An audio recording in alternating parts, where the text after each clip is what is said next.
Olá pessoal, neste vídeo nós vamos reforçar o conceito de polimorfismo, né, e também tirar algumas dúvidas de alguns erros que podem acontecer enquanto a gente está desenvolvendo com o polimorfismo, certo?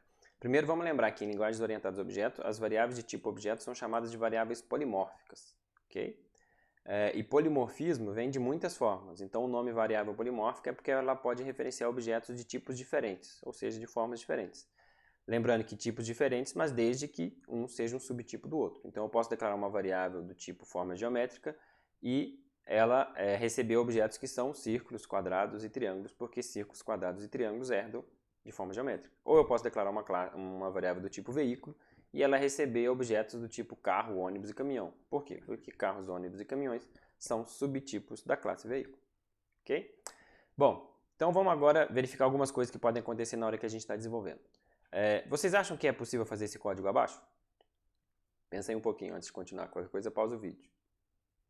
Então repare que eu estou declarando uma variável C1 do tipo círculo e ela está recebendo uma nova forma geométrica. Se eu tentar fazer isso, o que acontece? Vai dar um erro de compilação, certo? Ele vai falar que forma geométrica não pode ser convertida em círculo. Isso por quê? Porque aqui eu estou fazendo o inverso, né, do que é esperado no polimorfismo. Repara que se eu declarar uma variável do tipo forma geométrica, ela pode apontar para um círculo, porque um círculo é uma forma geométrica. Mas aqui eu estou tentando fazer o contrário, certo? Eu estou declarando uma variável que ela é do subtipo e tentando atribuir a ela um objeto que é do supertipo. E isso não pode ser feito. A dica aqui para esse tipo de verificação é pensar o seguinte, ó. Eu posso atribuir aqui desde que o E1 funcione. Então e ele funcione para todo objeto, ok? Toda forma geométrica é um círculo? Não. Então eu não posso fazer essa atribuição, certo? O contrário eu poderia porque todo círculo é uma forma geométrica.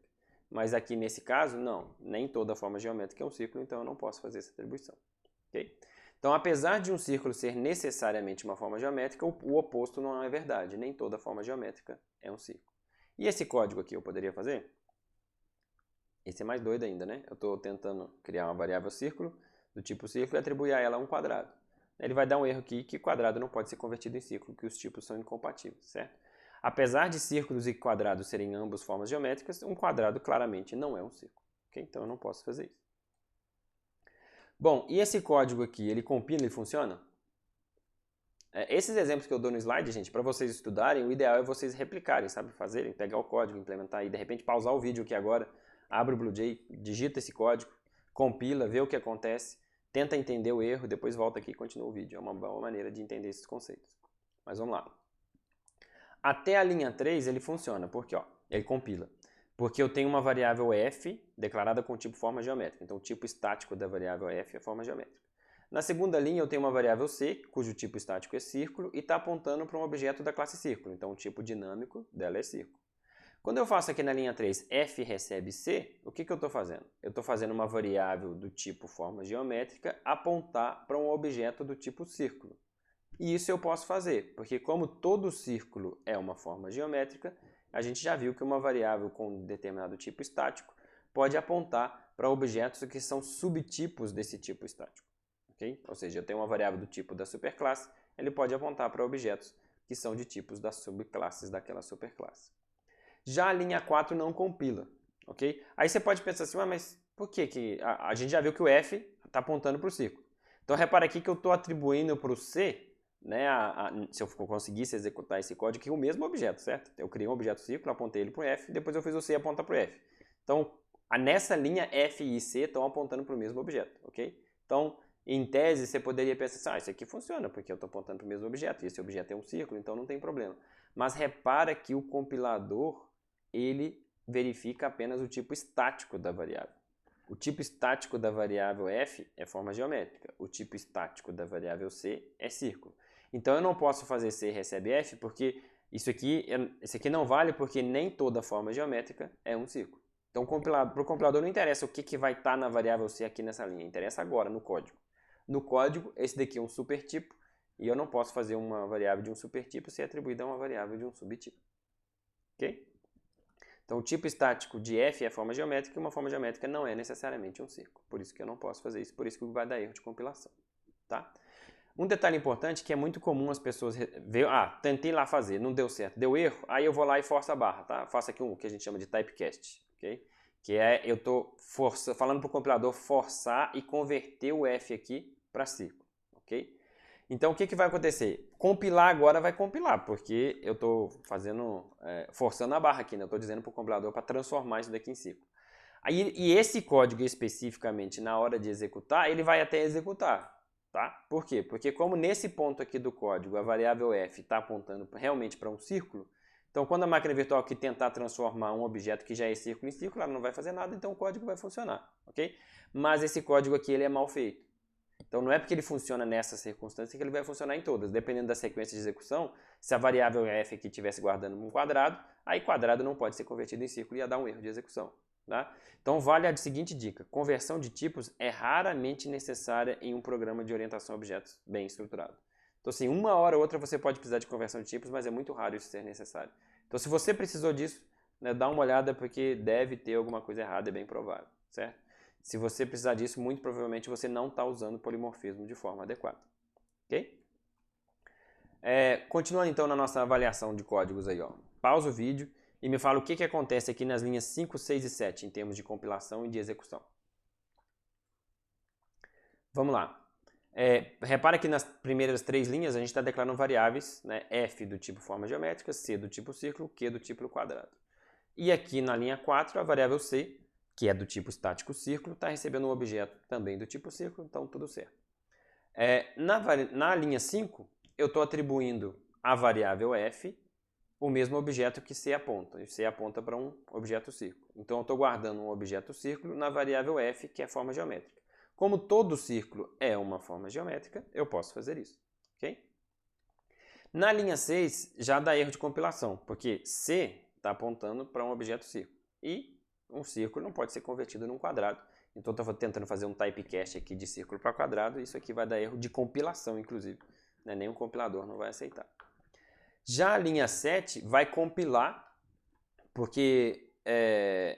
mas vai dar erro de execução, tá ok? Porque a variável f, ela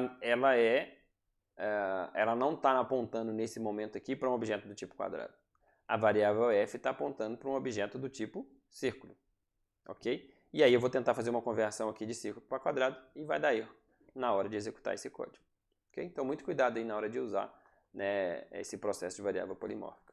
Então, reforçando com os conceitos, como a gente pode ver, com o polimorfismo e, consequentemente, com a herança, a gente pode reduzir a replicação de código das classes que formam uma hierarquia de herança. É isso que a gente viu na primeira parte, lá antes de ver polimorfismo. E agora, com o polimorfismo, a gente viu que a gente também pode reduzir a replicação de código nas classes clientes, ou seja, nas classes que usam essa hierarquia de herança. Então, com o polimorfismo, a gente tirou agora a replicação de código que tinha lá naquela classe controle. Repara que a classe controle não está na hierarquia de herança, né? Ela não é um subtipo de forma geométrica. Mas ela usa, né? É usuária desses objetos, círculo, quadrado, triângulo, forma geométrica e por aí vai. Então o polimorfismo serve principalmente para reduzir a replicação de código nesse tipo de classe. Okay? Bom, agora aqui tem um exercício interessante, que é muito comum eu pedir em lista de exercícios, em prova e tal, que é para a gente exercitar isso tudo que eu expliquei aí, ó. Então o que eu vou resolver ele aqui nesse vídeo, mas eu sugiro que você pause o vídeo, né, tente fazer, com o que você ouviu até agora dá para resolver esse exercício. E aí depois que você resolver, você continua para ver aqui a resposta. Mas vamos lá. Suponha que temos 4 classes: pessoa, professor, estudante e estudante de pós.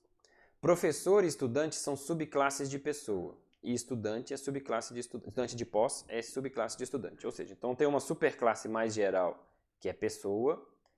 De pessoa herdam estudante e professor, ok? E da classe estudante herda estudante de pós. Eu tenho uma hierarquia aí. Então aqui, ó, quais das seguintes atribuições são válidas e por quê? Pessoa P1 recebe new estudante. A pergunta que eu sempre tenho que fazer é o seguinte: todo estudante é uma pessoa? Claro, né? Então eu posso fazer essa atribuição. A de baixo aqui, ó, todo estudante de pós é uma pessoa? Sim, então também posso fazer essa atribuição. Agora essa daqui, todo estudante é um estudante de pós? Não. Tem estudante que é estudante de graduação, certo? Então, não é o caso. Essa atribuição aqui vai dar erro de compilação. Repare que aqui eu estou fazendo o inverso. Eu estou tentando colocar um objeto do supertipo no subtipo. E o que eu posso fazer é colocar subtipo no supertipo. Nessa linha aqui, toda pessoa é um professor? Não, claramente não, então não pode. E na última, todo estudante de pós é um estudante? Sim, então eu posso fazer isso. Esse exemplo de baixo aqui é basicamente a mesma coisa, só que separado em vez de ser, né, declaração e atribuição direta, agora são atribuições separadas. Primeiro são criados objetos, né, com o mesmo tipo do que está declarado aqui, então o tipo dinâmico e o tipo estático é o mesmo. Então eu tenho P1 que é pessoa, P2 que é pessoa, EP1 que é um estudante pós, PR1 que é um professor e E1 que é um estudante. Aqui é só fazer o mesmo tipo de pergunta, ó. P1 é pessoa, certo? Toda pessoa é um estudante? Não, então eu não posso fazer. O de baixo, mesma coisa. Todo estudante é uma pessoa? Sim, então eu posso fazer. Todo estudante é um professor? Não, então não posso. Todo estudante de pós é um estudante? Sim, então eu posso fazer. Todo estudante é um estudante de pós? Não, então não posso fazer. Ok? Então essa é a dica para resolver esse tipo de exercício. Outra dica é o seguinte, crie as classes vazias aí no seu computador. Então cria a classe estudante, estudante pós, não precisa ter atributo, não precisa ter método, não precisa ter nada. Mas só declara lá o extends, né, para fazer a herança funcionar. E aí, execute essas linhas de código lá no bloco de código do BlueJ. Ok? Você vai ver os erros acontecendo, você vai ver o que pode e o que não pode. Então, eu pelo menos gosto de aprender assim, entender o conceito, mas também ver na prática ele acontecendo ajuda a reforçar. Tá ok? É isso. Até mais.